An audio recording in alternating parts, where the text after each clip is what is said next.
أعوذ بالله من الشيطان الرجيم. بسم الله الرحمن الرحيم. اقرأ باسم ربك الذي خلق. خلق الإنسان من علق. خلق الإنسان من علق. اقرأ وربك الذي أكرم. الذي علم بالقلم. علم الإنسان ما لم يعلم. كلا إن الإنسان ليطغى. أعوذ بالله من الشيطان الرجيم. بسم الله الرحمن الرحيم. اقرأ باسم ربك الذي خلق. خلق الإنسان من علق. اقرأ ربك الأكرم. وربك الأكرم الذي علم بالقلم. علم الإنسان ما لم يعلم. كلا إن الإنسان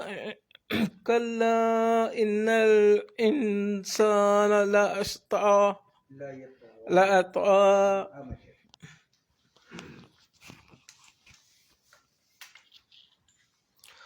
أعوذ بالله من الشيطان الرجيم. بسم الله الرحمن الرحيم. اقرأ باسم ربك الذي خلق.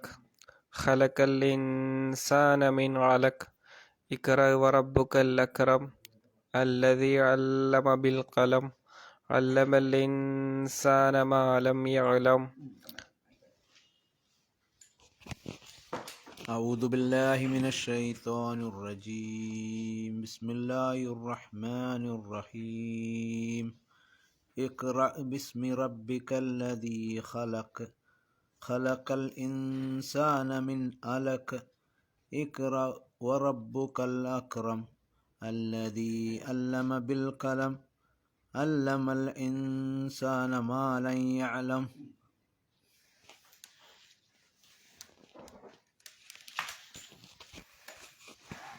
أعوذ بالله من الشيطان الرجيم.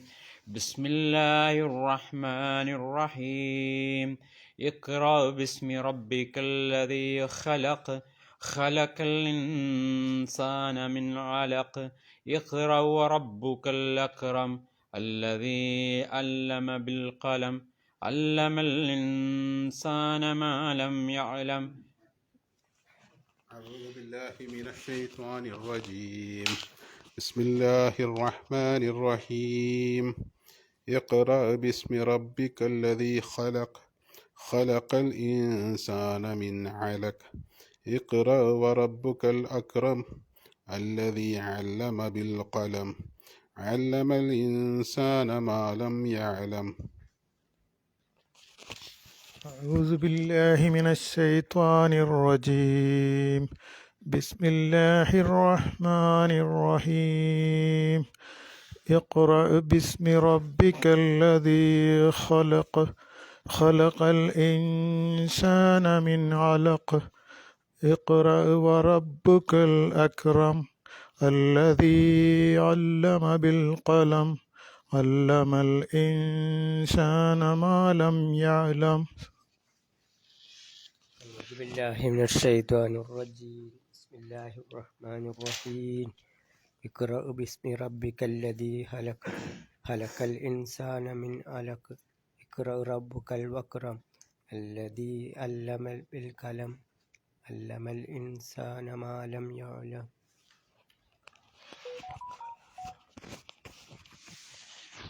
أعوذ بالله من الشيطان الرجيم.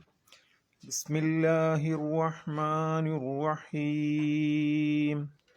اقرأ باسم ربك الذي خلق. خلق الإنسان من علق. اقرأ وربك الأكرم. الذي علم بالقلم. അല്ലമൽ ഇൻസാന മാ ലം യഅലം.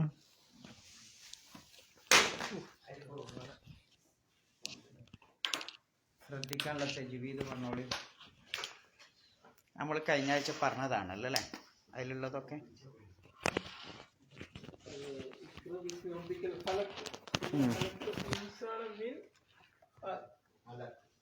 അവിടെ ഓരോ നൂനിൻ്റെയും പ്രത്യേകത.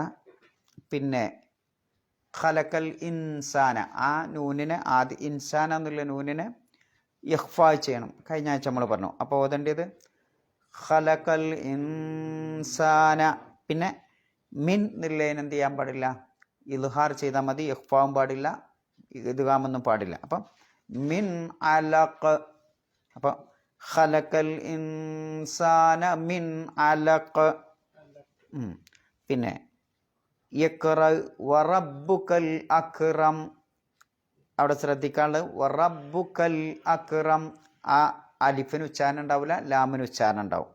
പിന്നെ അല്ലദീ കുറേ നീട്ടാൻ പാടില്ല, 2 കതിർ മാത്രമേ നീട്ടാവൂ.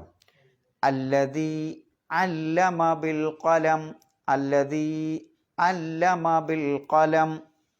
അല്ലദീ കുറേ നീട്ടാൻ പാടില്ല എന്നർത്ഥം. പിന്നെ അല്ലമൽ ഇൻസാന, ആ ഇൻസാൻ ഉച്ചരിക്കുമ്പോൾ ശ്രദ്ധിച്ചാൽ മതി. മാലം യഅലം. ഇനി നമുക്ക് എടുക്കാനുള്ള ഭാഗം ഖലക്കൽ ഇൻസാന മിൻ അലക്ക്. അതൊക്കെ നമ്മൾ പഠിച്ചു അല്ലേ. അതിൻ്റെ അർത്ഥം ഇഖ്റ ബിസ്മി റബ്ബിക്കല്ലദീ ഖലക്ക്, സൃഷ്ടിച്ച നിന്റെ രക്ഷിതാവിൻ്റെ നാമത്തിൽ നീ വായിക്കുക എന്നാണ്. പിന്നെ പറയുന്നത് ഖലക്കൽ ഇൻസാന മിൻ അലക്, അള്ളാഹു മനുഷ്യവർഗത്തെ ഭ്രൂണത്തിൽ നിന്ന് സൃഷ്ടിച്ചു. ഇനി പറയാം ഇഖ്റ, നീ വായിക്കുക. വറബ്ബുക്കൽ അക്റം, നിന്റെ രക്ഷിതാവ് അത്യുദാരനാണ്. അല്ലദീ അല്ലമ ബിൽ ഖലം, പേന കൊണ്ട് പഠിപ്പിച്ച നിന്റെ രക്ഷിതാവ്. അല്ലമൽ ഇൻസാന മാലം യഅലം, മനുഷ്യന് അറിയാത്തത് പഠിപ്പിച്ച രക്ഷിതാവ്. അപ്പോൾ ഒന്നുകൂടി ഇഖ്റ, നീ വായിക്കുക. വറബ്ബുക്കൽ അക്റം, വറബ്ബുക്ക എന്ന് പറഞ്ഞാൽ നിന്റെ രക്ഷിതാവ്, അൽ അക്റം ഉദാരനാണെന്നല്ല, അത്യുദാരനാണ്, അങ്ങേയറ്റത്തെ ഔദാര്യം ചെയ്യുന്നവനാണ്. അല്ലദീ അല്ലമ ബിൽ കലം, പേന കൊണ്ട് പഠിപ്പിച്ച രക്ഷിതാവ്. അല്ലമൽ ഇൻസാന, മനുഷ്യന് അവൻ പഠിപ്പിച്ചു. മാലം യഅലം, മനുഷ്യന് അറിയാത്തത് പഠിപ്പിച്ചു. അതിലിപ്പോൾ കിട്ടാത്ത പദമൊന്നുമില്ല ഉണ്ടോ? നമ്മൾ നേരത്തെ 2 ഇഖ്റ, ആദ്യം ഒരു ഇഖ്റ പറഞ്ഞിട്ടുണ്ട് അല്ലേ. വീണ്ടും അല്ലാഹു തആല എന്താ പറഞ്ഞത്? ഇഖ്റ എന്ന് തന്നെയാണ്. എന്താ ഇഖ്റ എന്ന് പറഞ്ഞ പദത്തിൻ്റെ അർത്ഥം നമ്മൾ പഠിച്ച് വായിക്കുക. ഇനി ഒന്നുകൂടി താഴോട്ട് ഇറങ്ങാണ് നമ്മൾ. അല്ലാഹു തആല വീണ്ടും ആ പദം ഇവിടെ ആവർത്തിച്ചിരിക്കുകയാണ്. ഇഖ്റ വറബ്ബുക്കൽ അക്റം. അപ്പോൾ ആദ്യം പറഞ്ഞ വായനയല്ല രണ്ടാമത് പറഞ്ഞ വായന. ഓരോ വായനക്കും വ്യത്യാസമുണ്ട്. വായന എന്ന് പറയുമ്പോൾ, ഖിറാഅത്ത് എന്ന് പറയുമ്പോൾ അത് പല കാര്യത്തിനും വരും, പല ഉദ്ദേശത്തിനും വരും. ഒന്ന്, മനുഷ്യൻ്റെ വായനയിലൂടെ അവൻ്റെ വിശ്വാസം ഉണ്ടാക്കാൻ വേണ്ടിയിട്ട്, അവൻ്റെ വിശ്വാസം അടിയുറക്കാൻ വേണ്ടിയിട്ട്, അത് രൂഢമൂലമാക്കാൻ വേണ്ടിയിട്ട് അല്ലാഹു തആല വായിക്കാൻ പറയും. അതാണ് ആദ്യത്തിലുള്ളത്.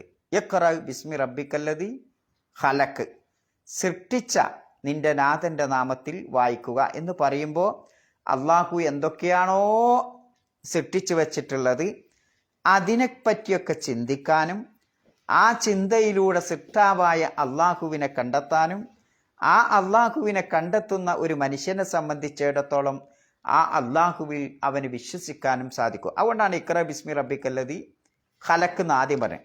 ഇനി രണ്ടാമത് പറഞ്ഞ ഇഖ്റോ ചിലപ്പോൾ നമ്മളോട് വായിക്കാൻ പറയും. അത് മറ്റൊരു വായനയാണ്. നന്ദി ചെയ്യാൻ ചിലപ്പോൾ നമ്മൾ കൃതജ്ഞത കാണിക്കാൻ വേണ്ടി വായിക്കാൻ പറയും. ആ രൂപത്തിലുള്ള വായനയാണ് ഇത് ഇഖ്റ വറബ്ബുക്കൽ അക്റം എന്ന് പറയുന്നത്.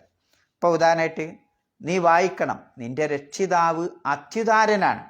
അപ്പോൾ അള്ളാഹുവിൻ്റെ ഔദാര്യത്തെപ്പറ്റി മനസ്സിലാക്കാൻ, അള്ളാഹുവിൻ്റെ ഔദാര്യത്തോടു കൂടിയാണ് ഞാനിവിടെ ജീവിക്കണതെന്ന് എല്ലാവർക്കും അറിയാം. എന്നാലും ഒന്ന് വായിക്കാൻ പറയണത് എന്തിനാ? അള്ളാഹ്ക്ക് ശുക്ർ ചെയ്യാനും അള്ളാഹ്നോട് കൃതജ്ഞത കാണിക്കാനുമാണ് അതുകൊണ്ട് ഉദ്ദേശിക്കുന്നത്. അപ്പോൾ നമ്മോട് അള്ളാഹു സുബ്ഹാനഹു വ തആല ചെയ്തു തന്നിട്ടുള്ള ഒരുപാട് അനുഗ്രഹങ്ങൾ ഏതൊക്കെ? നമ്മളെ ഉണ്ടാക്കി പഠിച്ചോന്, അതേപോലെ പിന്നെ നമുക്ക് ജീവിക്കാനുള്ള ഒരുപാട് സഹായങ്ങളും പോഷകങ്ങളൊക്കെ നൽകി നമുക്ക് ഈ ഭൂമിയിലൂടെ സന്മാർഗത്തോടെ ജീവിക്കാനുള്ള ഗൈഡാകുന്ന വിശുദ്ധ ഖുർആനൊക്കെ നൽകി, അതേപോലെ മാർഗദർശനം കാണിച്ചു തന്നു. ഇതൊക്കെ അള്ളാഹ് ചെയ്തു തന്ന അനുഗ്രഹമാണ്. ആ അനുഗ്രഹത്തിന് എന്ത് വേണം? നീ നന്ദി ചെയ്യണം എന്ന് കാണിക്കാനാണ് രണ്ടാമത്തെ ഇഖ്റ അല്ലാഹു തആല പറഞ്ഞിട്ടുള്ളത്. എന്നാൽ മറ്റൊന്നുണ്ട്. ഇങ്ങനെയൊക്കെ ആണെങ്കിലും പിന്നെ വഹി, അതേപോലെ തന്നെ ദിവ്യ സന്ദേശം, പ്രവാചകന്മാർക്ക് അള്ളാഹു നൽകിയിട്ടുള്ള ആ വഹി അഥവാ വിശുദ്ധ ഖുർആൻ, ഇങ്ങനെയൊക്കെയുള്ള വഹി അതും നമ്മൾ വായിക്കും. കാരണം എന്താ? നമുക്കറിയാത്തത് ആ വഹിയിലൂടെയാണ് അള്ളാഹു സുബ്ഹാനഹു വ തആല നമ്മെ പഠിപ്പിച്ചത്. അതുകൊണ്ടാണ് അല്ലമൽ ഇൻസാന മാലം യഅലം എന്ന് അള്ളാഹു പറഞ്ഞിട്ടുള്ളത്. ഇങ്ങനെ ഒരുപാട് വായനകളുണ്ട് അല്ലേ? അപ്പൊ ആ വായനയാണ് അവിടെയൊക്കെ ഉദ്ദേശിക്കുന്നത്. ഓരോ ഇഖ്റവും ആവർത്തിക്കുമ്പോൾ അതിൻ്റെയൊക്കെ ചെറിയ ചെറിയ ആശയങ്ങൾക്ക് വ്യത്യാസമുണ്ട്. ഇനി ഇവിടെ പറഞ്ഞിട്ടുള്ളത് ഇഖ്റ വറബ്ബുക്കൽ അക്രം എന്നാ. നിന്റെ രക്ഷിതാവ്, റബ്ബുക്ക എന്ന് പറഞ്ഞാൽ എന്താ? രക്ഷിതാവ്. നിന്റെ രക്ഷിതാവ് അൽ അക്രം എന്നാണ് അല്ലാഹു തആല ഉപയോഗിച്ചിട്ടുള്ളത്. എന്താ ഈ അക്രം എന്ന് പറയുന്നത്? അത്യുദാരൻ എന്ന് പറഞ്ഞാൽ എന്താ? അത് പിന്നെ കരീം എന്ന പദത്തിൽ നിന്നാണ്, കറമ് എന്ന പദത്തിൽ നിന്നാണല്ലോ ആ കരീം എന്നുള്ള പദം ഉണ്ടാകുന്നത്. എന്തൊക്കെ ആശയങ്ങളാണ് അതുകൊണ്ട് ഉദ്ദേശിക്കുന്നത്? എന്തൊക്കെ ആശയങ്ങളാണ് കരീം എന്ന് പറയുമ്പോൾ നമ്മുടെ മനസ്സിൽ വരുന്നത്? അള്ളാഹ് കരീമാണ്. ഇതാണ് ഇപ്പം ആ പദം. അതിൻ്റെ മൂല ധാതു കറം. പിന്നെ ഒരാളെ പറ്റി നമ്മൾ പറയുമ്പോൾ കരീം, അതിൻ്റെ സൂപ്പർലേറ്റീവ് ഫോമാണ് ഇത് അക്രം എന്ന് പറയുന്നത്. ഇത് ഈ സൂപ്പർലേറ്റീവ് ഫോം എന്ന് പറഞ്ഞാൽ നിങ്ങൾക്ക് മനസ്സിലായില്ലേ? കരീം എന്ന് പറഞ്ഞാൽ എന്താ? കബീർ എന്ന് പറഞ്ഞാൽ എന്താ? കബീർ വലിയവൻ. അക്ബർ എന്ന് പറഞ്ഞാലോ ഏറ്റവും വലിയവൻ. അതിനാണ് നമ്മൾ ആ സൂപ്പർലേറ്റീവ് ഫോം എന്ന് പറയുന്നത്. ഇസ്മു തഫ്ലീൽ എന്നാണ് അറബിയിൽ പറയാം. അപ്പോൾ ഏറ്റവും ഔദാര്യം ചെയ്യുന്നവൻ, അതാണ് അക്രം എന്ന് പറയുന്നത്. കരീം എന്ന് പറഞ്ഞാൽ ഔദാര്യം ചെയ്യണം. ഇനി എന്താ ഈ കറം, ഔദാര്യം എന്ന് പറയുന്നത്? എന്തൊക്കെയാണ് അതുകൊണ്ട് ഉദ്ദേശിക്കുന്നത്? അള്ളാഹു കരീമാണ് എന്ന് പറയുമ്പോൾ നമ്മുടെ മനസ്സിലേക്ക് എന്താ ഓടി വരുന്നത്? ഓരോരുത്തരുടെ മനസ്സിൽ ഓരോന്ന് വരും. നിങ്ങൾ ഓരോരുത്തരൊന്ന് എന്തെങ്കിലും ഒരു ഇത് പറഞ്ഞ് എന്താ ഇപ്പം അള്ളാഹ് ഔദാര്യവാനാണ് എന്ന് നിങ്ങൾക്ക് എന്താ നിങ്ങളുടെ മനസ്സിൽ തങ്ങി നിൽക്കണം? എന്താ അള്ളാഹ് ഔദാര്യവാനാണ്? വായും വെള്ളമൊക്കെ തരുന്നു. പിന്നെ അതുകൊണ്ട് അള്ളാഹു കരീമാണ്. ഇനി വേറെന്താ? വേറെ എണ്ണിയാൽ ഒതുങ്ങാത്ത ഒരുപാട് കാരണങ്ങളിലൂടെ അള്ളാഹു എന്താണ്? കരീമാണ്. ഒന്ന്, അള്ളാഹു സുബ്ഹാനഹു വ തആല നമുക്ക് നൽകുന്നു. അതിനെന്തെങ്കിലും പകരം ചോദിക്കണ്ടോ പഠിച്ചോ? ഇല്ല. ഇതിനേക്കാൾ വലിയൊരു ഔദാര്യവാൻ വേറെ ആരും ഉണ്ടോ? അല്ലേ? അള്ളാഹു നമുക്കിങ്ങനെ നൽകുകയാണ്. വായും വെള്ളവും ജീവിക്കാനുള്ള ഈ ഭൂമിയൊക്കെ ഉണ്ടാക്കിയിട്ട് പിന്നെ ഒരു സ്റ്റാർ ഹോട്ടലിനേക്കാൾ സൗകര്യം ഈ ഭൂമുഖത്ത് അള്ളാഹു നമുക്ക് നൽകിയിട്ടുണ്ട്. എണ്ണിയാൽ ഒതുങ്ങാത്ത ഒരുപാട് അനുഗ്രഹം നൽകിയിട്ടുണ്ട്. അതിനൊന്ന് അജ് പകരം എന്തെങ്കിലും കൊണ്ടാ എന്ന് പറയണ്ടോ? ഇല്ല. അപ്പൊ അള്ളാഹു എന്താണ്? കരീമാണ്. ഇനി നമ്മൾ ചിലപ്പോൾ ആർക്കെങ്കിലും എന്തെങ്കിലുമൊക്കെ കൊടുക്കും, അതിനൊരു കാരണം ഉണ്ടാവും അല്ലേ? അങ്ങനെ ഒരു കാരണം കൂടാതെ നൽകുന്നവനാണ് ആര്? അള്ളാഹു സുബ്ഹാനഹു വ തആല. ഇതൊക്കെ ഈ കരീമിന്റെ അർത്ഥമാണ് കേട്ടോ. അപ്പോൾ പകരം ആവശ്യപ്പെടാതെ നൽകുന്നവനാണ് അള്ളാഹു. കാരണം കൂടാതെ നമ്മളൊക്കെ ഇപ്പോൾ ആർക്കെങ്കിലുമൊക്കെ എന്തെങ്കിലും കൊടുക്കും. അപ്പം എന്താ? അതിനൊരു കാരണം ഉണ്ടാവും. നമ്മളെ ബന്ധു അല്ലെങ്കിൽ നമ്മളെ അയൽപക്കക്കാരൻ ഇങ്ങനെ എന്തെങ്കിലുമൊക്കെ ഒരു റിലേഷൻ ഉണ്ടാവും. അങ്ങനെ ഒന്നുമില്ലാതെ, ഒരു കാരണവും ഇല്ലാതെ നൽകുന്നവനാണ് ആര്? അള്ളാഹു. ഇനിയിപ്പം അള്ള കൊടുക്കണമെങ്കിൽ ഒരു റെക്കമെൻഡ് വേണോ? അതിൻ്റെ ആവശ്യമില്ല. ഒരു റെക്കമെൻഡും ഇല്ലാതെ വസീലല്ലാതെ നൽകുന്നവനാണ് ആര്? അള്ളാഹു. ഇതിനേക്കാൾ വലിയൊരു ഔദാര്യവാൻ ആരാ? ആലോചിച്ച് നോക്കൂ. ആരെയും റെക്കമെൻഡ് ചെയ്തിട്ടാ അപ്പം നമുക്ക് അള്ളാഹു തആല വായു നൽകണത് ആണോ? അല്ല. പിന്നെ ആർക്ക് കൊടുക്കണ് പിന്നെ എന്നത് അള്ളാഹു തആല ചിന്തിക്കണേ ഇല്ല. കാരണം അങ്ങനെ എന്നാക്കേ കൊടുക്കാവൂ എന്ന് അള്ളാഹു മനസ്സിൽ വെച്ചാൽ ഇവിടുത്തെ അവിശ്വാസിക്ക് വെള്ളം കിട്ടുമോ? വായു കിട്ടുമോ? അല്ല, കിട്ടൂല. അപ്പം അവിശ്വാസിയെന്നോ വിശ്വാസിയെന്നോ അല്ലല്ല എന്ന് അള്ളാന്റെ മുഖത്ത് നോക്കി പറയാൻ മാത്രം ധൈര്യമുള്ള ഇവിടുത്തെ യുക്തിവാദികളായ മനുഷ്യർക്കും അള്ളാഹു വായു നൽകുന്നു, അള്ള വെള്ളം നൽകുന്നു, അള്ള ഭക്ഷണം നൽകുന്നു. എത്ര ഔദാര്യവാനാണ് അള്ളാഹു. ആലോചിച്ചു നിങ്ങൾ അല്ലേ? അള്ളല്ല എന്ന് ഓനിങ്ങനെ പിച്ച വെച്ച് വളർന്നു അവൻ്റെ നാവുകൊണ്ട് സംസാരിക്കാനായി ഏകദേശം 10-40 വയസ്സായപ്പോൾ ഞാൻ തന്നെ വലിയവൻ എന്ന് പറഞ്ഞിട്ട് ദൈവമില്ല എന്ന് പറയുന്ന ഇവിടുത്തെ മനുഷ്യന്മാർക്കും അള്ളാഹു എന്ത് നൽകണം? അള്ളാഹുവിൻ്റെ എണ്ണിയ ഒതുങ്ങാത്ത ഒരുപാട് അനുഗ്രഹങ്ങൾ. അപ്പം ഇത്ര ഔദാര്യവാനാണ് അള്ളാഹു. ആലോചിച്ചു. ഇനി ഞാൻ ഓൽക്കൊന്നും കൊടുക്കൂല എന്ന് അള്ളാഹു തീരുമാനിച്ച എന്തായിരിക്കും അവസ്ഥ? അങ്ങനെ അള്ളാഹു തീരുമാനിച്ചണോ? അതുമില്ല അല്ലേ? അപ്പം ഇത്ര ഔദാര്യവാനാണ് അള്ളാഹു. പിന്നെ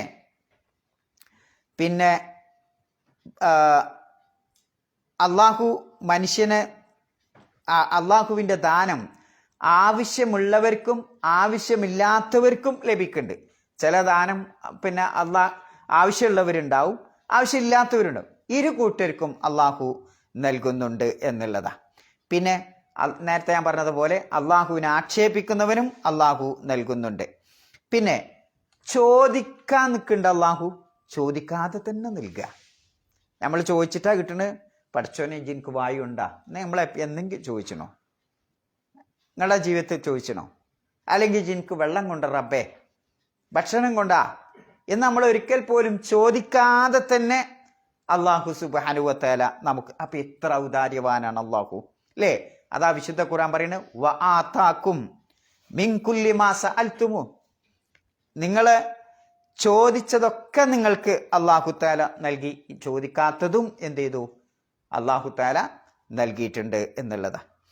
ഇനി മറ്റൊന്ന്, അള്ളാഹു ഒരു വാഗ്ദാനം ചെയ്താൽ ആ വാഗ്ദാനം പാലിക്കുക എന്നുള്ളത് ഒരു മാന്യനായ മനുഷ്യന്റെ സ്വഭാവമാണ് അല്ലേ? നമ്മളിപ്പോൾ ഒരാളോട് വാഗ്ദാനം ചെയ്താൽ ആ വാഗ്ദാനം പാലിക്കുന്നവനെ പറ്റി നിങ്ങൾ എന്താ പറയുക? ഇന്ന ടൈമിന് ഞാൻ ഇവിടെ വരട്ടോ എന്ന് ഞങ്ങളോട് പറഞ്ഞാൽ ഞാൻ ആ ടൈമിന് അവിടെ എത്തി, ഞങ്ങൾ ഇന്ന എന്താ പറയുക? ഓനാള് മാന്യനാ എന്ന് പറയില്ലേ? അള്ളാഹു സുബ്ഹാനഹു വ തആല ഒരു വാഗ്ദാനം, ഒരു ഓഫർ ചെയ്താൽ അത് അപ്പടി നടപ്പാക്കും. അത് മാന്യതയുടെ സ്വഭാവമാണ്. അള്ളാഹു വറബ്ബുക്കൽ അക്രം, അള്ളാഹു ഏറ്റവും വലിയ. അപ്പോൾ അള്ളാഹു നമുക്ക് വാഗ്ദാനം ചെയ്തിട്ടുള്ള ആ സ്വർഗം അത് നടപ്പാക്കും. അതുകൊണ്ട് അള്ളാഹുന് കരീം എന്ന് പറയുന്നത് വറബ്ബുക്കൽ അക്രം അല്ലേ? അള്ളാഹ്ക്ക് പിന്നെ അനുസരണക്കേട് കാണിച്ച ആളുകൾക്ക് അള്ളാഹു തആല ശിക്ഷിക്കും. അതും മാന്യതയുടെ സ്വഭാവം. ഇവിടെ തെറ്റിയതവനെ ശിക്ഷിക്കുക എന്നുള്ളത് മാന്യതയുടെ സ്വഭാവമാണ് എന്നുള്ളതാണ്. പിന്നെ ചെറുതാവട്ടെ വലുതാവട്ടെ ഏത് കാര്യവും പിന്നെ ആ അള്ളാഹുവിലേക്കാണ് ഉയർത്തപ്പെടുന്നത്. ഏത് കാര്യവും ചെയ്യുമ്പോൾ എല്ലാവരും അവലംബിക്കണം. ചെറിയ കാര്യങ്ങൾക്കും നിസാര കാര്യങ്ങൾക്കും വലിയ കാര്യങ്ങൾക്കും നമുക്ക് അവലംബിക്കാനുള്ളത് അള്ളാഹുവാണ്. അപ്പോൾ അള്ളാഹു എത്ര കരീമാണ്, മാന്യനാണ് അല്ലേ? ഇങ്ങനെ അള്ളാഹു സുബ്ഹാനഹു വ തആലയിലേക്ക് നമ്മൾ ഒരു പിന്നെ പ്രാർത്ഥനയിലൂടെയോ ഇബാദത്തിലൂടെയോ അള്ളാഹുവിലേക്ക് എത്തിയാൽ ആ അള്ളാഹു പിന്നെ നമ്മൾ എന്ത് ചെയ്യില്ല? കൈവടിയില്ല. അതും എന്താണ്? മാന്യതയുടെ സ്വഭാവമാണ് അല്ലേ? പിന്നെ അള്ളാഹു അങ്ങനെ നല്ലവരായ മനുഷ്യരെ ശിക്ഷിക്കാതിരിക്കുന്നതും എന്താണ്? മാന്യതയുടെ സ്വഭാവമാണ്. തിന്മ ചെയ്തവരെ ശിക്ഷിക്കുന്നതും മാന്യതയുടെ സ്വഭാവമാണ്. ഒരു ഹദീസിൽ ഇങ്ങനെ കാണാം, അവസാനായിട്ട് പിന്നെ നരകത്തിൽ നിന്നിട്ട് മോചിക്കുകയും പിന്നെ അവിടുന്ന് അള്ളാഹു സുബ്ഹാനഹു വ തആല അയാളെ സ്വർഗത്തിലേക്ക് കൊണ്ടുപോവുകയും ചെയ്യുന്ന അവസാനത്തെ ഒരു മനുഷ്യനെ പറ്റി ഹദീസിൽ പറയുന്നുണ്ട്. അവിടെ പറയുന്നത് ഈ അവസാനമായിട്ട് നരകത്തു നിന്ന് മോചിപ്പിച്ചിട്ട് സ്വർഗത്തിലേക്ക് കൊണ്ടുപോകുമ്പോൾ അള്ളാഹു സുബ്ഹാനഹു വ തആല അവിടെ വെച്ച് ആ മനുഷ്യനോട് ചോദിക്കും, അയാൾ ചെയ്ത കുറ്റങ്ങളൊക്കെ ഇങ്ങനെ എടുക്കും. പക്ഷേ വലിയ പാപങ്ങൾ അള്ളാഹു തആല മറച്ചു വെക്കും. അയാൾ കുറേ വലിയ പാപങ്ങൾ ചെയ്തിട്ടുണ്ട്. ചെറിയ ചെറിയ നിസാരമായ കാര്യങ്ങൾ ഇങ്ങനെ എടുത്തു കാണിച്ചിട്ട് ചോദിക്കും, ഇതൊക്കെ ജി ചെയ്തതല്ലേ, ഇതൊക്കെ എനിക്ക് അറിയില്ലേ? അതേ അള്ളാഹുവേ.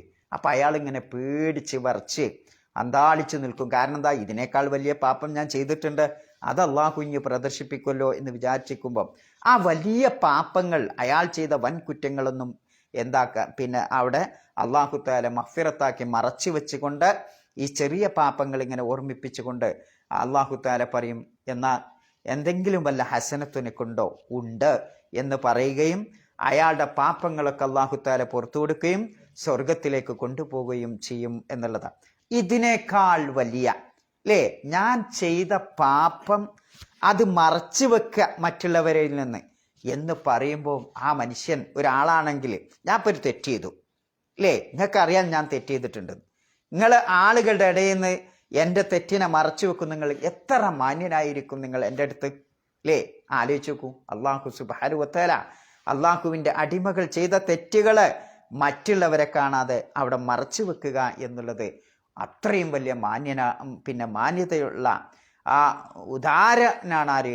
അള്ളാഹു സുബ്ഹാനഹു വ തആല. അപ്പോൾ ഈ ഒരു വാക്കിൻ്റെ അർത്ഥം ജീവിതത്തിൻ്റെ ഓരോ മേഖലയിലൂടെയും അള്ളാഹു അക്രമാണ്, ഏറ്റവും അത്യുദാരനാണ് എന്നത് എല്ലാ മേഖലകളിലൂടെയും കടന്നു പോകുന്ന ഒരു പദപ്രയോഗമാണിത്. എന്ത് ഈ പദപ്രയോഗം അല്ലേ?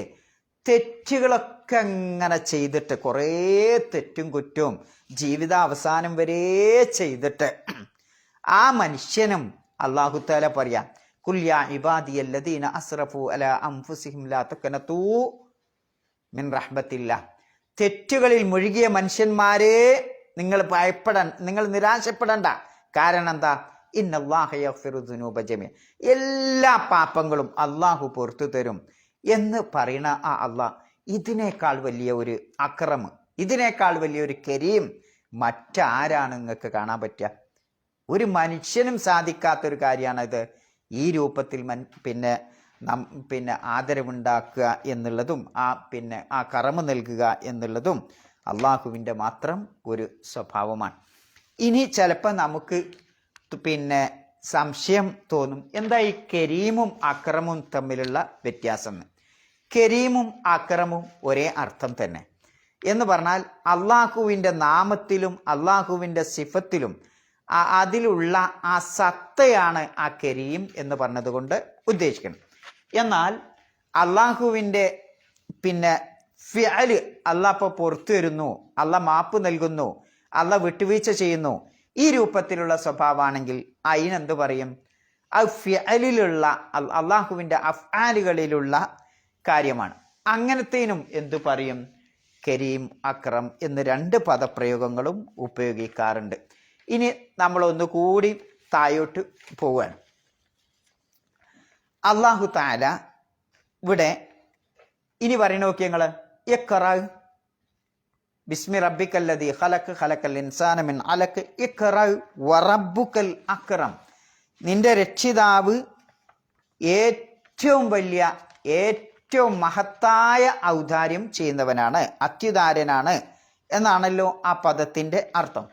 അപ്പോൾ ഇങ്ങനെ ഒരു വിശ്വാസം ഒരു മുസ്ലിമിനെ സംബന്ധിച്ചുണ്ടായാൽ ആ മുസ്ലിമായ മനുഷ്യന് എന്താ ലഭിക്കാൻ പോണത്?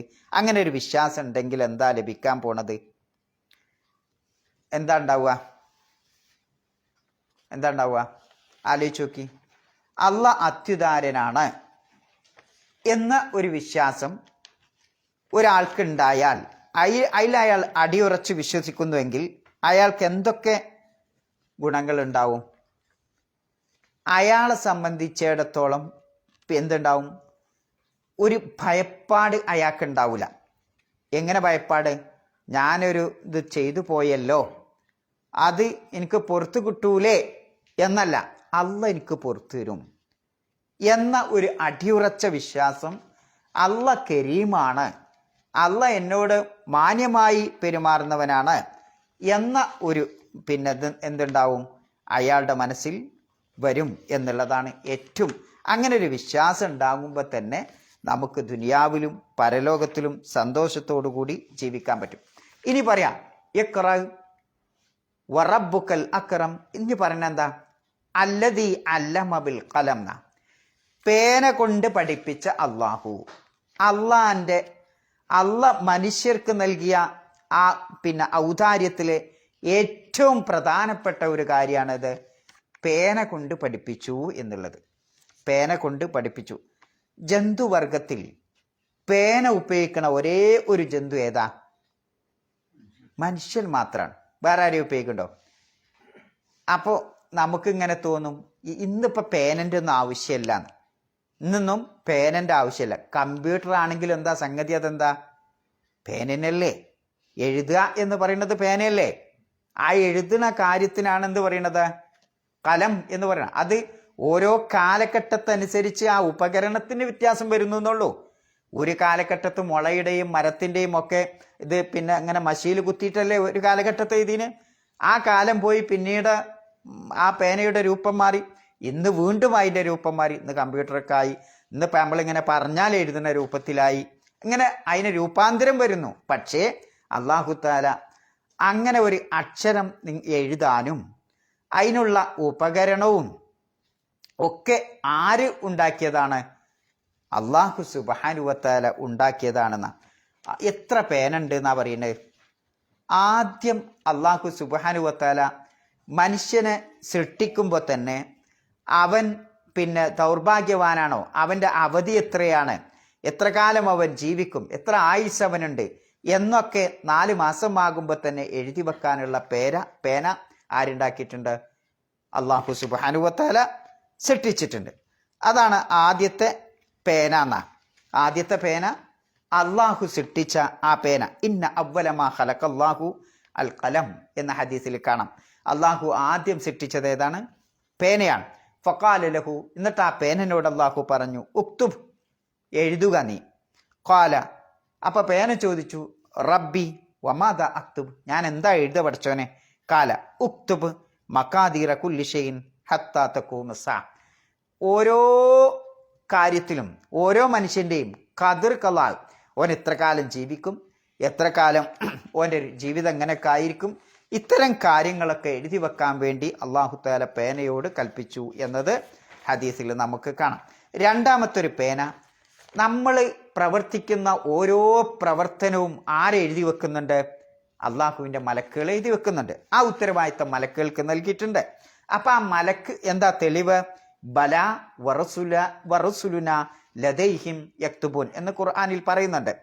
ആ നമ്മുടെ ദൂതന്മാർ അവർ ചെയ്യുന്നതൊക്കെ, മനുഷ്യന്മാർ പ്രവർത്തിക്കുന്നതൊക്കെ രേഖപ്പെടുത്തി വെക്കുന്നുണ്ട് എന്ന് വിശുദ്ധ ഖുർആനുണ്ട്. അപ്പം മലക്കുകൾ ഉപയോഗിക്കുന്ന ഒരു പേനയുണ്ട്. മൂന്നാമത്തെ ആ പേന എന്ന് പറയുന്നത് മനുഷ്യൻ ജനിക്കാൻ പോണ സമയത്ത് ആ മലക്കുകൾക്ക് അല്ലാഹു നൽകുന്ന ഒരു പേനയുണ്ട്. ഇത്ര കാലം ഉദാഹരണമായിട്ട് റസൂലുള്ളാഹി സ്വല്ലല്ലാഹു അലൈഹി വസല്ലം പറയാണ്, സുമ്മ യുർസിലുൽ മലക്ക്, ഒരാൾ ഗർഭം ധരിച്ച ആ ഗർഭാവസ്ഥയൊക്കെ കഴിഞ്ഞ് 4 മാസമൊക്കെ ആയാൽ പിന്നെ അല്ലാഹു തആല മലക്കിനയക്കും. ആ മലക്ക് അതിൽ ആത്മാവിനെ ഊതും. എന്നിട്ട് 4 കാര്യങ്ങൾ എഴുതാൻ വേണ്ടി ആവശ്യപ്പെടും.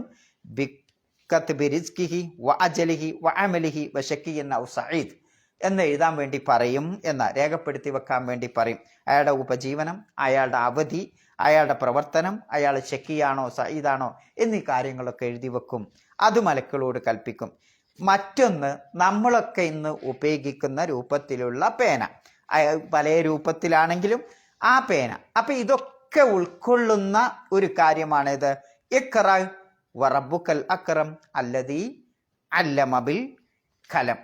ഇനി നോക്കി നിങ്ങൾ, എന്താ ഇപ്പൊ പേനയും ഞാൻ അടുത്ത് പറയുന്നത് എന്താ? അല്ലമൽ ഇൻസാന മാലം യഅലം, മനുഷ്യൻ അറിയാത്തത് അല്ലാഹു തആല മനുഷ്യനെ പഠിപ്പിച്ചു എന്നാ.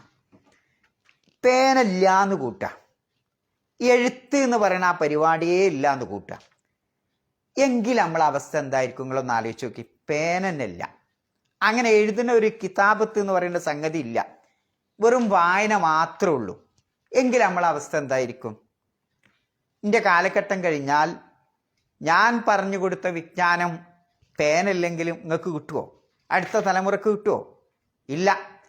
ഈ ഭൂമുഖത്ത് ഈ ഗ്രന്ഥങ്ങളൊക്കെ അതൊക്കെ രചിച്ച ആളുകൾ എവിടെ പോയി? മണ്ണിൽ പോയി. അവരൊക്കെ ഖബറിലാണ്. പക്ഷേ അവർ പറഞ്ഞു കൊടുത്ത വിജ്ഞാനം രേഖപ്പെടുത്തിയത് കൊണ്ടാണ് നമുക്ക് കിട്ടിയത്. ഇപ്പം ഇമാം ബുഖാരി, ഇമാം മുസ്ലിം, റസൂലുള്ളാഹി സ്വല്ലല്ലാഹു അലൈഹി വസല്ലമയുടെ കാലഘട്ടത്ത് പിന്നെ സഹാബത്ത് പിന്നെ ഖുർആൻ മനപ്പാടാക്കിന്നല്ലോ. അപ്പം ഇറങ്ങുമ്പോൾ അതൊക്കെ ഒരു മനപ്പാടാക്കും. ഇന്നും മനപ്പാടാക്കും. ഈ മനപ്പാടാക്കിയൊരു ചിലപ്പോൾ എന്തു ചെയ്യും?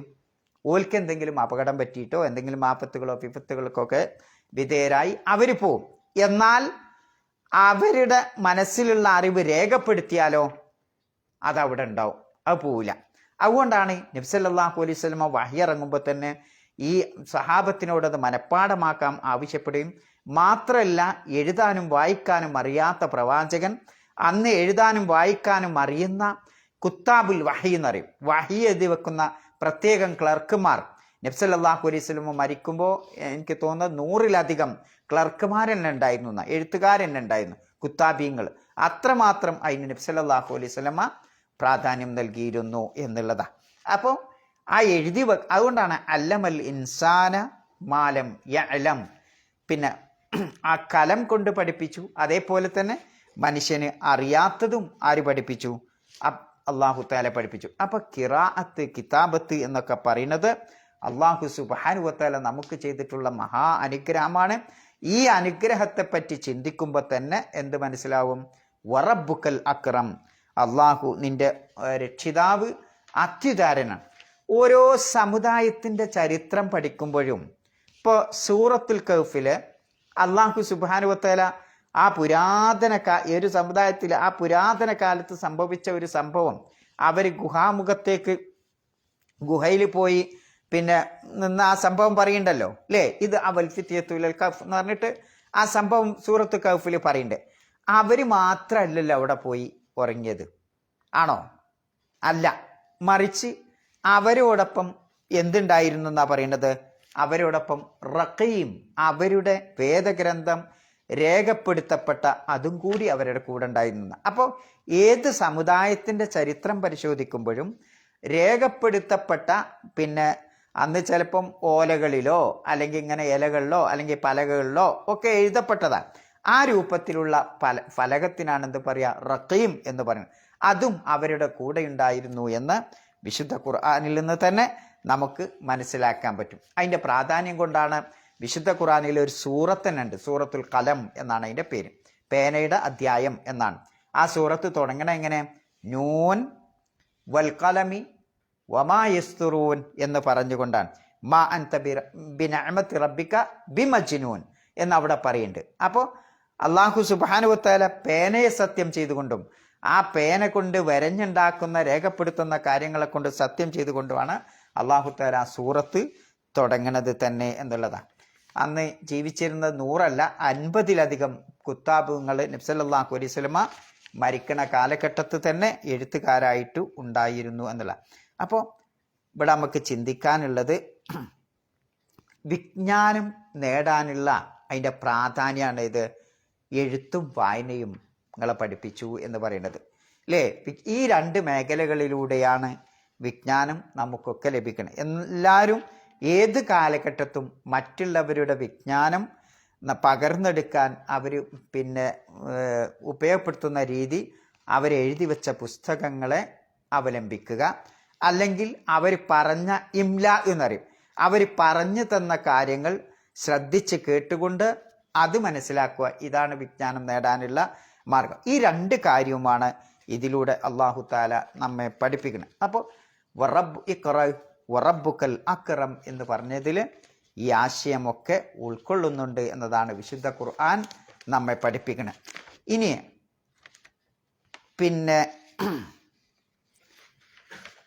അള്ളാഹു സുബ്ഹാനഹു വ തആല അല്ലാമ ഇബ്നു ഖയ്യിം റഹ്മഹുല്ലാ എന്ന് പറയുന്ന ഒരു മഹാപണ്ഡിതനുണ്ട്.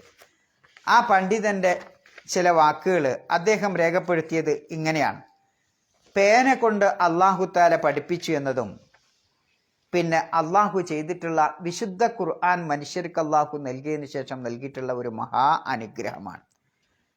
മനുഷ്യന് അറിയാത്ത പഠിപ്പിച്ചു എന്നതും ഒരു മഹാ അനുഗ്രഹമാണ്. അതേപോലെ തന്നെ അവന് തർജ്ജമ ചെയ്യാൻ ഒരു ഭാഷയിൽ നിന്ന് മറ്റൊരു ഭാഷയിലേക്ക് അത് ഭാഷാന്തരം ചെയ്യാനുള്ള ആ കഴിവ് നൽകിയതുമൊക്കെ അള്ളാഹു നൽകിയിട്ടുള്ള ഈ എഴുത്ത് എന്നതിൽപ്പെട്ട ഒരു മഹാ അനുഗ്രഹമാണ് എന്നതാണ്. നബി സല്ലല്ലാഹു അലൈഹി വസല്ലമയോട് അള്ളാഹു താല വിശുദ്ധ ഖുർആനിൽ ഒരു കാര്യം കൂടുതൽ കൊണ്ട എന്ന് പറയാൻ പഠിപ്പിച്ചിട്ടില്ല. അത് അറിവല്ലാതെ മറ്റൊന്നും പഠിപ്പിച്ചിട്ടില്ല എന്ന് ആലോചിച്ച് നോക്കുക. നിങ്ങൾ പഠിച്ചോനെ ജിൻക്ക് ഭക്ഷണം കൂടുതൽ കൊണ്ടാ എന്ന് അള്ളാഹു ചോദിക്കാൻ പറഞ്ഞിട്ടില്ല അല്ലേ? അല്ലെങ്കിൽ കുറെ സമ്പത്ത് കൊണ്ടാ എന്ന് ചോദിക്കാനും പറഞ്ഞിട്ടില്ല. പക്ഷെ അള്ളാഹു പ്രവാചകനായി മുഹമ്മദ് നബിയോട് ആവശ്യപ്പെട്ടെന്താ? കുൽ റബ്ബി സിദ്നി ഇൽമാ, അള്ളാഹുവെ എനിക്ക് കൂടുതൽ കൂടുതൽ അറിവ് നൽകണമെന്ന. അപ്പോൾ ആ അറിവിൻ്റെ പ്രാധാന്യമാണ് ആ പദപ്രയോഗം തന്നെ കാണിക്കുന്നത്. അതന്നെയാണ് ഇഖ്റ വറബ്ബുക്കൽ അക്രം അല്ലദീ അല്ലമ ബിൽ കലം അല്ലമൽ ഇൻസാന മാലം യഅലം എന്നതിലുള്ള മറ്റൊരു അറിവിൻ്റെ പ്രാധാന്യത്തെയാണ് അത് കാണിക്കുന്നത്. അപ്പോൾ അറിവ് ശേഖരിക്കാൻ എഴുത്തും വായനയും രണ്ട് രൂപത്തിലും നമുക്കത് മനസ്സിലാക്കാൻ പറ്റും എന്നുള്ളതാണ്. ഇനി ഒന്നുകൂടി ചിന്തിച്ചാൽ മനുഷ്യനാക്കണത്, ഓനെ മാന്യനാക്കണത് യഥാർത്ഥത്തിൽ അവന് ലഭിക്കുന്ന അറിവിൻ്റെ അടിസ്ഥാനത്തിലാണ്. നമ്മൾ ഏറ്റവും ഒരാളെ ആദരിക്കണം എന്തുകൊണ്ടാണ്? ഒരാൾ വരുമ്പോൾ അയാളെ നമ്മൾ എന്തുകൊണ്ട് അയാൾ ആദരിക്കണം? അതിൻ്റെ പ്രധാന കാരണം എന്തായിരിക്കും നിങ്ങളുടെ അഭിപ്രായത്തിൽ? എന്തായിരിക്കും? സമ്പത്തിനേക്കാൾ മറ്റ് രാജാക്കന്മാരെക്കാൾ ലോകം ആദരിക്കുന്നത് അറിവുള്ളവരെയായിരിക്കും അല്ലേ? നിങ്ങൾ കേട്ടില്ലേ, ദുബായോ ഇമാറാത്തിലോ സൗദിയിലോ ഒന്നും എനിക്കറിയില്ല, അവിടേക്ക് നമ്മളെ നാട്ടിലെ ഒരു കോളേജ് പ്രൊഫസർ വന്നപ്പോൾ ഫ്ലൈറ്റിൽ കയറിയിട്ട് ആ രാജാവ് കയ്യും പിടിച്ച് സ്വീകരിച്ച് കൊണ്ടുവരാം. സാധാരണ രാജാവിൻ്റെ ഇതിലേക്ക് വരുമ്പോൾ ആരാ കൊണ്ടുവരിക? അതിന് കുറേ ആളുകളെ സെക്യൂരിറ്റിനെ ഏൽപ്പിച്ചിട്ട് ഓലാണ് കൊട്ടാരത്തിലേക്ക് കൊണ്ടുവരിക. ഇത് കൊട്ടാരത്തിൽ സെക്യൂരിറ്റിയും പിന്നെ പരിചാരകരൊന്നും ഇല്ലാതെ രാജാവ് തന്നെ പിന്നെ ആ വിമാനത്തിൽ കയറിയിട്ട് കൈ പിടിച്ച് കൊണ്ടുവരുന്ന ഒരു രംഗം അടുത്ത എന്നോ പത്രത്തിൽ ഞാൻ വായിച്ചിട്ടുണ്ട്. എന്തുകൊണ്ടാണത്? അതും ഒരു ഹിന്ദു, മുസ്ലിമൊന്നല്ല, മുസ്ലിം രാജാവാണ് ഇത് കൊണ്ടുപോകുന്നത്. എന്തേ? അയാൾ പഠിച്ചത് ഇന്ത്യയിലാണ്. രാജാവിൻ്റെ പേര് ഞാൻ മറന്നുപോയി, സൗദി ആയിരിക്കും മിക്കവാറും എന്ന് എനിക്ക് തോന്നും. അപ്പം അയാളെ പഠിപ്പിച്ച അധ്യാപകൻ, അയാൾ ഇന്നും പിന്നെ അധ്യാപകൻ തന്നെയാണ്. ഇയാളോ പഠിപ്പിച്ച കുട്ടി രാജ്യത്തിൻ്റെ രാജാവായി മാറുകയാണ്. അപ്പോൾ ആ അധ്യാപകൻ തൻ്റെ രാജ്യത്തേക്ക് വരുന്നുണ്ട് എന്ന് കേട്ടപ്പോൾ തന്നെ എന്ത് ചെയ്തു? ആ വിമാനത്തിൽ പോയിട്ട് കൈയും പിടിച്ചു. അപ്പോൾ എന്തേ ഈ രാജാവ് ഇയാൾ ആദരിക്കാൻ എന്താ ഇവിടെ പ്രശ്നം ഉണ്ടായത്? ഇവിടെ അറിവ്. അപ്പം ലോകത്ത് സമ്പത്തിനേക്കാൾ, സമ്പത്ത് എന്ന് പറഞ്ഞാൽ രാജാവിന് ആ രാജ്യത്തിൻ്റെ അത് മുഴുവല്ലേ, അയാളെ കാട്ടിയും വലിയ സമ്പത്തുള്ള ആരുണ്ടോ? ഇല്ല. പക്ഷേ ആ സമ്പത്തിനേക്കാൾ മനുഷ്യൻ ആഗ്രഹിക്കുകയും കൊതിക്കുകയും ഒരാളുടെ മാന്യതയായി മനുഷ്യൻ പരിഗണിക്കുകയും ചെയ്യുന്നത് ഏതാണ്? അറിവാണ്. അതുകൊണ്ടാണ് ഇഖ്റ. നബി സല്ലല്ലാഹു അലൈഹി വസല്ലമക്ക് ആദ്യമായി ഇറങ്ങിയ വചനം എന്താണ്? ഇഖ്റ ബിസ്മി റബ്ബിക്കൽ. ഈ വായന, ഈ അറിവ്, ഇതാ ഇതിൻ്റെ പ്രാധാന്യം. മാത്രമല്ല നബി സല്ലല്ലാഹു അലൈഹി വസല്ലമയുടെ ജീവിതം പരിശോധിക്കുമ്പോഴൊക്കെ നമുക്കിത് കാണാൻ പറ്റും അല്ലേ? ബദർ യുദ്ധ രണാങ്കളത്തിൽ പിന്നെ ശത്രുക്കളായ കുറേ ആളുകളെ ബന്ധനസ്ഥരായി പിടിച്ചപ്പോൾ അവരെ മോചിപ്പിക്കാൻ വേണ്ടി ശത്രുക്കൾ നബി സല്ലല്ലാഹു അലൈഹി വസല്ലമയോട് ആവശ്യപ്പെട്ടപ്പോൾ അവർ വന്നപ്പോൾ നബി സല്ലല്ലാഹു അലൈഹി വസല്ലമ മോചന ദ്രവ്യമായി എന്താ പറഞ്ഞത്? ഞങ്ങളുടെ കൂട്ടത്തിൽ ഒരുപാട് അക്ഷരജ്ഞാനമില്ലാത്ത അറിവില്ലാത്ത ആളുകളുണ്ട്, എഴുതാനും വായിക്കാനും അറിയാത്ത ആളുകളുണ്ട്. അതുകൊണ്ട് അവർക്ക് ഇത്ര ആളുകൾക്ക് നിങ്ങൾ പിന്നെ പഠിപ്പിച്ചു കൊടുക്കുകയാണെങ്കിൽ ഞങ്ങൾ എന്ത് ചെയ്യാം?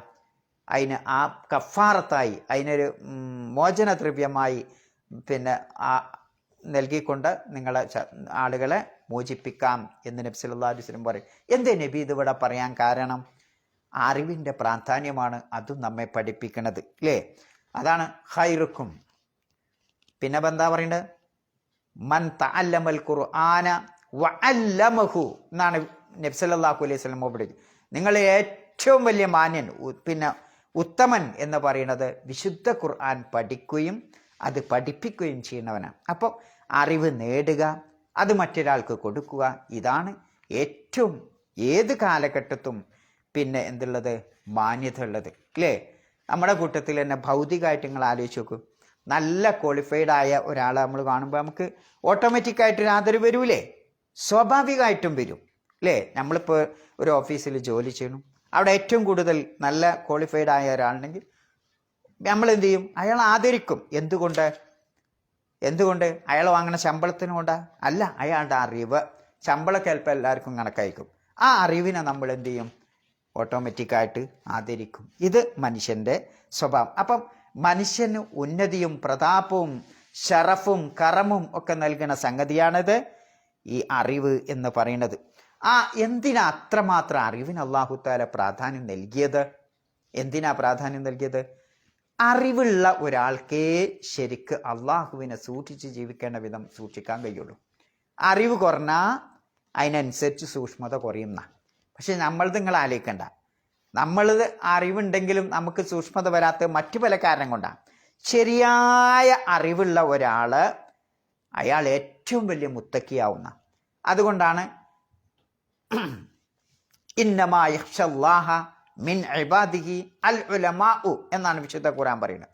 അള്ളാഹുവിനെ ഭയപ്പെടേണ്ട വിധം ഭയപ്പെട്ട് ജീവിക്കുന്നത്, സൂക്ഷിച്ച് ജീവിക്കുന്നത് ആരാണ്? അൽ ഉലമാഉ, അറിവുള്ളവരാണെന്ന്. അപ്പോൾ അറിവാണ് യഥാർത്ഥത്തിൽ അള്ളാഹുവിനെ സൂക്ഷിക്കാൻ, അള്ളാഹുവിനെ മനസ്സിലാക്കേണ്ട വിധം മനസ്സിലാക്കി മുത്തക്കിയായി ജീവിച്ച് അങ്ങനെ മുത്തക്കിയാവുമ്പോൾ അറിവുണ്ടാവുമ്പോൾ അള്ളാഹ്ക്ക് കൊടുക്കേണ്ട അവകാശം കൊടുക്കാൻ കഴിയും. അങ്ങനെയാണോ മുത്തക്കിയാണ്? യഥാർത്ഥത്തിൽ മുത്തക്കി എന്ന് പറഞ്ഞാൽ എന്താ? അള്ളാഹുവിന് നൽകേണ്ട അവകാശമൊക്കെ നൽകുക, അള്ളാഹു ചെയ്യണം എന്ന് പറഞ്ഞ കാര്യം ചെയ്യുക, അള്ളാഹു ചെയ്യരുതേ എന്ന് പറഞ്ഞ കാര്യം ചെയ്യാതിരിക്കുക. ഇതാണ് മുത്തക്കി അറിയണത് അല്ലേ? റബ്ബിൻ്റെ കൽപ്പനകൾ അനുസരിക്കുക, റബ്ബ് അരുതേ എന്ന് പറഞ്ഞത് അത് ചെയ്യാതിരിക്കുക. ഇതാണ് മുത്തക്കി എന്ന് പറയുന്നത്. അപ്പോൾ കൊടുത്തു അല്ലേ? അപ്പോൾ അതുകൊണ്ടാണ് അറിവിന് ഇത്രമാത്രം പ്രാധാന്യം നൽകാനുള്ള ഇത്. അപ്പോൾ ഈ അറിവ് നിങ്ങൾക്ക് അറിയാത്ത അറിവ് നൽകിക്കൊണ്ട് നിങ്ങളോട് ഏറ്റവും വലിയ ഔദാര്യം കാണിച്ചവനാണ് ആര്? അൽ അക്രം വറബ്ബു ഇഖ്റ വറബ്ബുക്കൽ അക്രം അല്ലദീ അല്ലമ ബിൽ കലം അല്ലമൽ ഇൻസാന മാ ലം യഅലം എന്ന് പറഞ്ഞതിലുള്ള യുക്തി അതാണ്. ഞാൻ അടുത്ത ക്ലാസ്സിലാക്കാം. സുബ്ഹാനക്കല്ലാഹുമ്മ വബിഹംദിക അശ്ഹദു അല്ലാ ഇലാഹ ഇല്ല അൻത അസ്തഗ്ഫിറുക വഅതൂബു ഇലൈക്.